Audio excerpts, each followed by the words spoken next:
kita mendengarkan firman Tuhan, saudaraku, mengenai pelayanan yang berhasil dengan kuasa Tuhan. Pelayanan yang berhasil dengan kuasa Tuhan. Semua kita mau melayani dan semua kita mau berhasil dalam pelayanan.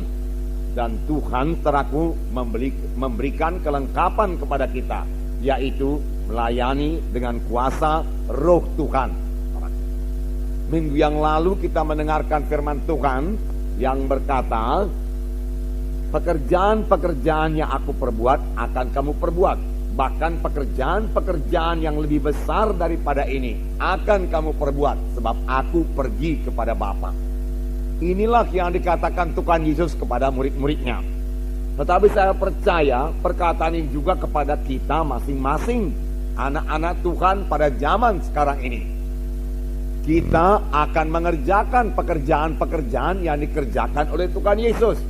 Bahkan pekerjaan-pekerjaan yang lebih besar daripada yang dikerjakan oleh Tuhan Yesus. Pekerjaan-pekerjaan apakah yang dikerjakan oleh Tuhan Yesus? Buku Injil menerangkannya, saudara. Yesus mengajar, memberitakan firman Tuhan. Tetapi ahli-ahli Taurat mengatakan lain sekali pengajaran Tuhan Yesus. Karena Tuhan Yesus mengajar bukan seperti pengajar-pengajar ahli-ahli Taurat, tetapi Tuhan Yesus mengajar dengan kuasa. Dan ditambah lagi pengajaran Tuhan Yesus disertai dengan tanda-tanda ajaib dan tanda-tanda mujizat.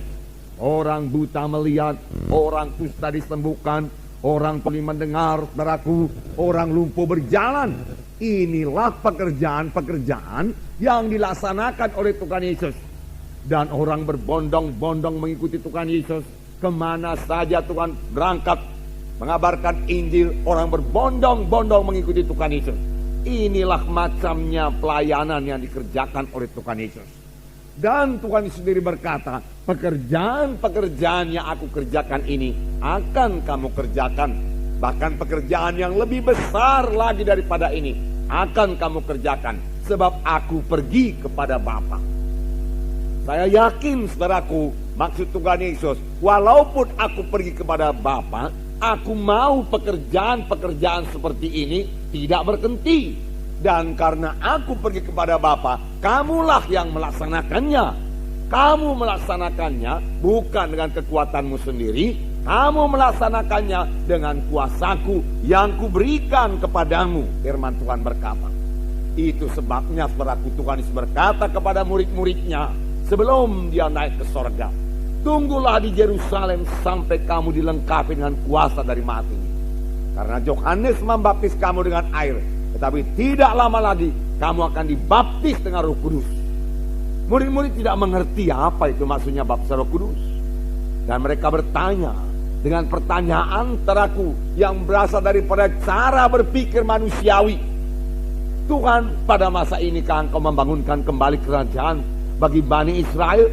Tuhan Yesus menjawab, bukan itu yang kumaksudkan. Bahkan engkau tidak perlu mengetahui masa dan ketikanya yang hanya diketahui Bapa di sorga. Tetapi kamu akan beroleh kuasa kelak. Kamu akan beroleh kuasa kelak apabila Roh Kudus turun ke atas kamu. Dan kamu akan menjadi saksi bagiku di Yerusalem, Yudea, Samaria, hingga sampai ke ujung bumi. Kamu akan beroleh kuasa. Tuhan mengendaki orang Kristen ini beroleh kuasa. Tuhan mengendaki orang Kristen ini lain dari yang lain, saudaraku. Tuhan memberikan kuasa kepada kita. Kuasa apakah ini, saudaraku? Yaitu kuasa Tuhan, kuasa Roh Kudus, saudaraku. Walaupun murid-murid Tuhan Yesus sudah 3,5 tahun lamanya diajari oleh Tuhan Yesus, Tuhan Yesus masih mengatakan kepada murid-murid ini, kamu perlu kuasa. Oleh sebab itu kamu jangan berangkat dulu menginjil. Kamu harus menginjil dengan kuasa. Kamu harus melayani dengan kuasa aku. Kamu harus kuurapi lebih dahulu dengan kuasa Roh Kudus. Barulah kamu jadi saksiku di Yerusalem, Yudea, Samaria, sehingga sampai ke ujung dunia ini. Saudaraku, kuasa Roh Kudus ini, kuasa Tuhan ini sudah tersedia bagi kita semuanya, saudaraku. Kita semua bisa melayani dengan dengan kuasa Tuhan. Dan ini memang kehendak Tuhan. Karena kalau kita melayani bukan dengan kuasa Tuhan, kita tidak akan berhasil. Minggu yang lalu kita dengarkan firman Tuhan, bahwasanya kuasa Tuhan ini tidak bisa digantikan dengan kuasa apapun juga. Kuasa Roh Kudus tidak bisa diganti dengan kuasa apapun juga, dengan metode apapun juga. Saudaraku, tidak bisa mengambil tempat kuasa Roh Kudus ini, saudaraku. Dan kalau kita melayani dengan kuasa Roh Kudus, kita akan beroleh hasil yang sama seperti yang diperoleh oleh Tuhan Yesus, seperti yang diperoleh oleh murid-murid, seperti yang dipunyai oleh sidang pertama yang melayani dengan kuasa Roh Kudus. Hasilnya juga luar biasa. Kita akan membaca Kisah Rasul pasal 4, bagaimana sidang pertama yang berhasil melayani, dan mereka melayani dengan kuasa Tuhan. Di sini kita melihat, saudaraku, pelayanan Petrus dan Yohanes dengan kuasa Tuhan, sehingga 5.000 orang bertobat, saudaraku. Dan ini menyebabkan, saudaraku, imam-imam besar, ahli-ahli Taurat, tua-tua orang Yahudi, saudaraku, marah semuanya dan melarang Petrus dan Yohanes untuk mengabarkan Injil. Tetapi dan Yohanes berkata, tidak mungkin bagi kami untuk berhenti mengabarkan Injil.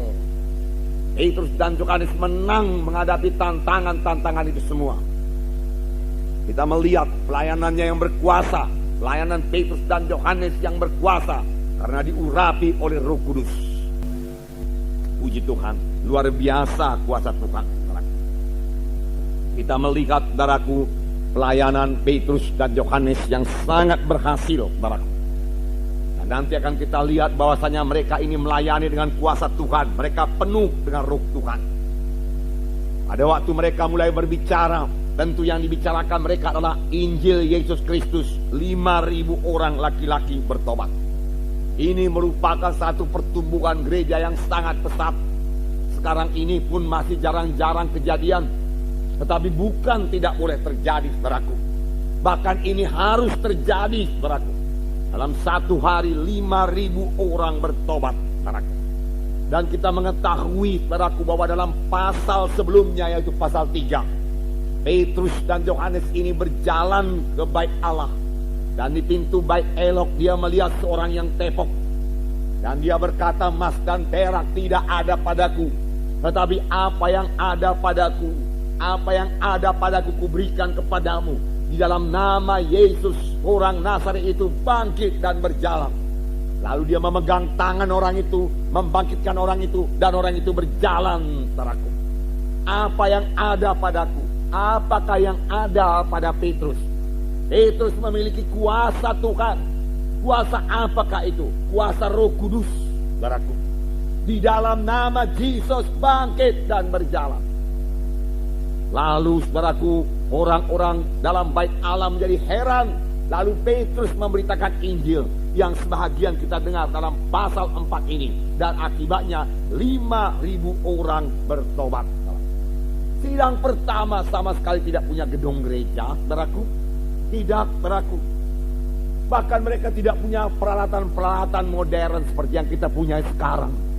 Tetapi satu perkara yang pasti, mereka memiliki kuasa Roh Kudus di dalam hidup mereka dan di dalam pelayanan mereka.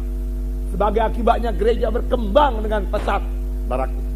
Tetapi Roh Kudus bukan hanya bagi sidang pertama saja, saudaraku. Saudara, pada zaman akhir ini Roh Kudus sudah sangat luber dicurahkan, saudaraku. Oleh sebab itu, apa yang dikatakan Tuhan Yesus, apa yang disuruh oleh Tuhan Yesus, kita akan mengerjakan pekerjaan-pekerjaan yang besar. Bisalah kita kerjakan sekarang ini, saudaraku. Karena Roh Kudus yang sama, yang menyertai Yesus, yang mengurapi Yesus, sehingga Yesus bisa melayani, adalah Roh Kudus yang sama, yang menyertai sidang pertama, yang menyertai ke-12 rasul, adalah Roh Kudus yang sama yang bekerja sekarang ini, memimpin kita, mengurapi kita untuk mengerjakan pekerjaan Tuhan.